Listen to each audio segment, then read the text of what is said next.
kenapa sih harus puasa weton? Tujuannya untuk apa sih? Nah, secara ringkas, sebetulnya puasa weton itu adalah untuk mengembalikan diri kita kepada kesadaran kita.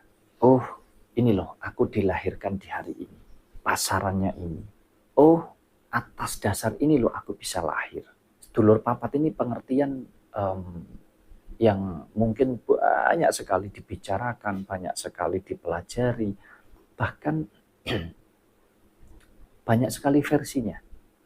Jadi hampir setiap orang di dalam menerangkan atau menjabarkan atau menjelaskan atau menguraikan tentang sedulur papat itu berbeda-beda versi.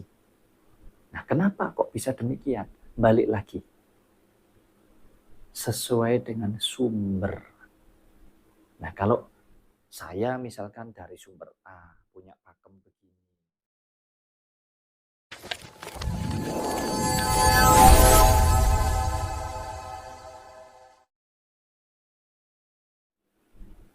Sedulur papat itu sebetulnya bukanlah sebuah sosok. Ia bukan, gimana ya cara menerangkannya kepada panjenengan semua. Istilahnya hidup ini kan komponen ya. Ya, perangkat. Ada banyak perangkat di dalam kehidupan kita ini. Nah, saya ingin menyampaikan atau menjelaskannya supaya lebih simpel gitu maksudnya Mas Wahyu. Karena pelajaran-pelajaran seperti ini mudah untuk diucapkan, ya, tetapi sulit untuk dipahami atau dimengerti. Lebih-lebih kalau cara berpikir kita sangat pendek sekali, tidak bisa, dulur-dulur, tidak bisa, ya.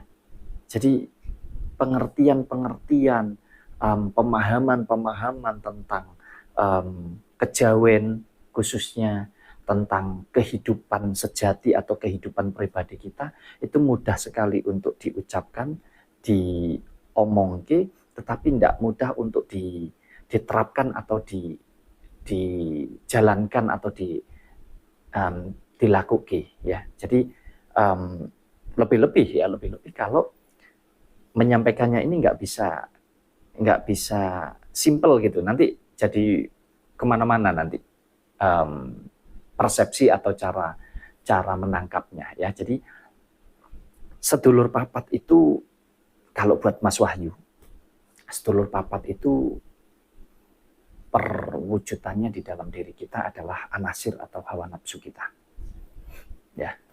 Makanya kalau dimulai perjalanannya diurut dari kita lahir, ya, yaitu kita ini punya sedulur papat yang dinamakan kakang, kawah, adi, ari-ari.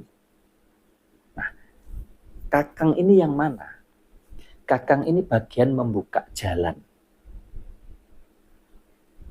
Kakang ini adalah air pelumas yang berwarna bening, ya, bukan putih ya, ya bening, intinya bening, cairan pelumas. Kalau ibu kita atau istri kita melahirkan, sebelum cabang bayinya keluar itu, yang pertama kali keluar itu pasti adalah air pelumas. Nah, kalau sudah air pelumas ini keluar, barulah ada pembukaan di sana dengan pecahnya atau keluarnya kawah. Kawah ini apa? Kawah ini adalah air ketuban. Jadi habis kakang, kawah. Kakang ini pelumas, kawah ini adalah air ketuban. Karena jalan sudah dibuka sama kakang. Nah, barulah kawah atau air ketuban itu keluar. Nah, kalau air ketuban sudah keluar, baru bisa dipastikan bahwa bayi, jabang bayi atau adi. Nah, ini penyebutannya adi. Sebetulnya bukan di raganya secara fisik, bukan ya, tetapi ini adi ini bahasanya adalah nanti kalau di hidup kita ini adalah keakuan atau aku, ya, keluar. Setelah itu barulah kita diantarkan oleh yang namanya ari-ari. Jadi sedulur papat kita ya kakang, kawah, adi, ari-ari. Ya, ini Mas Wahyu tidak bisa menyampaikan secara detail banget karena tentu akan menjadi panjang sekali ya. Jadi kalau panjenengan mungkin kepingin memahami, kepingin mengerti, boleh ini dipelajari dengan hati-hati. Kemudian ya konsultasi saja, tidak apa-apa ya. Hubungi nomornya admin dari Sinau Urip Channel ini untuk nanti bisa ngobrol secara privat dengan saya ya. Nah, kemudian kalau itu sudah, ya sudah, selesai kan ya proses kelahiran itu. Nah, atas dasar itulah ya para leluhur kita, simbah-mbah kita ya di zaman dahulu ya, leluhur khususnya orang Jawa ya, itu dipelajari sampai sedetail itu. Dipelajari bahwa si kakang ini sebagai pencari jalan atau pembuka jalan ya. Ini masuknya ada di akal kepandaian sebetulnya ya, tapi mungkin Mas Wahyu yaitu tadi kalau menjelaskan ini secara detail akan menjadi sangat panjang sekali. Oke, kita berhenti di situ. Nah, kakang, kawah, adi, ari-ari. Nah, kemudian ketika kita sekarang sudah dewasa dan kita mempelajari tentang kakang, kawah, adi, ari-ari atau sedulur papat. Nah, perwujudannya setelah kita menjadi apa istilahnya gembleger ya wek dewi koyok ngene iki ya, kita ini satu keutuhan seperti ini. Ini adalah anasir. Jadi sedulur papat kita itu adalah anasir, di mana di situ ada penglihatan, ada penciuman, ada mulut, dan ada pendengaran. Karena sejatinya apa yang ada di pola pikir kita ini tidak akan bisa berfungsi kalau tidak ada 4 anasir kita ini. Ya. Nah, kemudian apa yang ada di dalam diri kita, 4 perangkat ini tadi, itu juga sebetulnya ada di alam atau di jagat raya. Ini kan jagat mikro ya. Nah, sedulur papat kita itu juga ada di jagat makro. Jadi sejatinya semua yang ada di dalam diri kita ini kembar dengan apa yang ada di luar. Kalau kita bicara ini dalam konteks unsur atau elemen ya, yang ada di diri kita ini ada 4 unsur atau 4 elemen, yaitu tanah, air, api, angin. Demikian halnya dengan yang di luar, itu juga sama, 4. Ada tanah, ada air, ada api, dan ada angin. Jadi unsurnya cuma 4 ini. Nah, kalau dihubungkan dengan puasa weton atau mengenali sedulur papat tadi, maksudnya apa? Kalau kita bicara puasa wetonnya sebetulnya kita lebih ke pengendalian atau kita lebih ke masuk untuk kita mengenali sedulur papat itu ya. Jadi apa yang ada di dalam diri kita itu sama dengan apa yang ada di alam semesta atau di jagat raya. Nah, kalau kita paham berarti sejatinya adalah yang di dalam diri kita ini juga punyanya alam, dan yang ada di alam itu punya kita.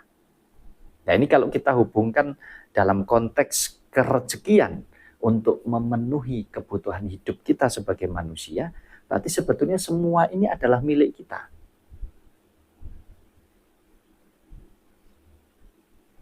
Jadi apapun yang kita inginkan, apapun yang kita minta, ya bisa diwujudkan dan tidak itu tergantung kita. Makanya dengan kita mengenali sedulur papat, ya kalau yang ada di alam kita bisa gambarkan 4 unsur atau 4 elemen itu bahkan bertempat di sebelah mana.